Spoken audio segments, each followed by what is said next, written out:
Hello YouTube বন্ধুরা, তোমরা সবাই কেমন আছো? আশা করি তোমরা সবাই ভালোই আছো। আজকে দেখো আমার খুব শরীর খারাপ, জ্বর কাশি ঠান্ডা সবই লেগেছে। জ্বরটা সেরেছে কিন্তু কাশিটা আজ এখনো গলায় আওয়াজ বেরোচ্ছে না। সন্ধ্যা হলেই গলার আওয়াজ আর পাওয়া যাচ্ছে না।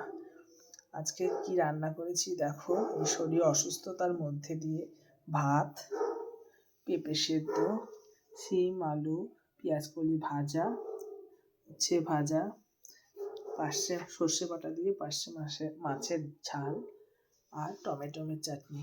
এর থেকে বেশি কিছু করিনি, কিন্তু এইটুকুনি করতে পেরেছি শরীর খারাপ বলে।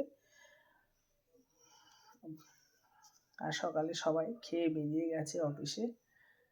ওকে বন্ধুরা, তোমরা ভালো থাকো, সুস্থ থাকো। আজকে এই পর্যন্তই। আবার একটা নতুন ভিডিও নিয়ে চলে আসবো শরীর ভালো হলে। Okay bye. তোমরা সবাই ভালো থেকো, সুস্থ থেকো। টাটা।